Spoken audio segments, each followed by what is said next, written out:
Hey, what's up everybody? It's Justin Dawes from Motorcycle USA. We're out in sunny Southern California, breaking out a comparison test between the Yamaha Raptor 700 Special Edition and the Honda TRX700XX. Two 700 fuel injected quads, but totally different machines. One's a straight axle, rear end, basic sport quad style. XX is totally wild, totally different. Independent rear suspension, just kind of like an IRS hunting quad, but high performance, of course. Out here riding the 700XX today by Honda.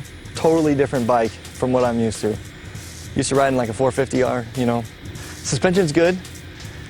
Definitely when you're transitioning through bowls and everything, it has good bottom control. Definitely slides, different traction with the independent rear suspension. Makes it not only go straight better, but sliding is just a totally different aspect compared to a straight axle quad like the Raptor that we were testing. They're both big motors, but they have different power characteristics. The 700 is real torquey, doesn't rev real high, but you can lug it around pretty good. The Honda is more of a rev motor. You gotta spin it a little more. It definitely makes a little more power, I think, than the Raptor does on the top end. The Raptor, you ride it like a normal sport quad. You slide it around the corners, and you can pitch it pretty hard because of the straight axle. Where the Honda, it likes to hook kind of in the corners. It doesn't like to slide as much. You get that rear suspension working, and it loads the outside tire, so it doesn't want to slide as much, but it still gets traction. So, out at the dunes, I think the Raptor is probably still the king, but I think in the rough, rocky stuff, the Honda has it covered. Through the whoops, the Raptor's got it beat. Back end on the Honda is maybe a little too soft for most people over 175 pounds or anyone that's going fast. For me, being only about 170 pounds, the back end, it kicks up a lot going over whoops and everything, but as you're transitioning, going through bowls and everything, it stays pretty flat. It's got a rear sway bar in it, so it really doesn't, it kind of acts like a straight axle quad.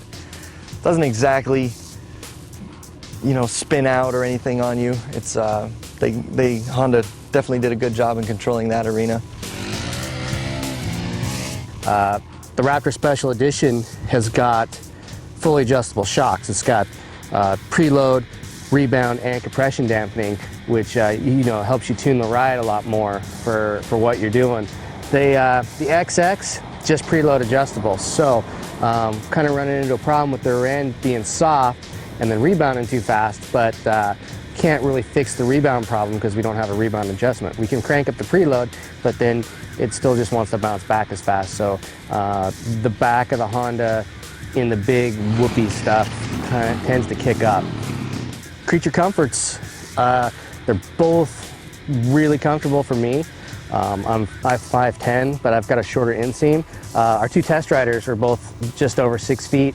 They felt that the Honda was a little bit cramped in the seating position compared to the Raptor. As far as all-day cruisers, they both have super comfortable seats.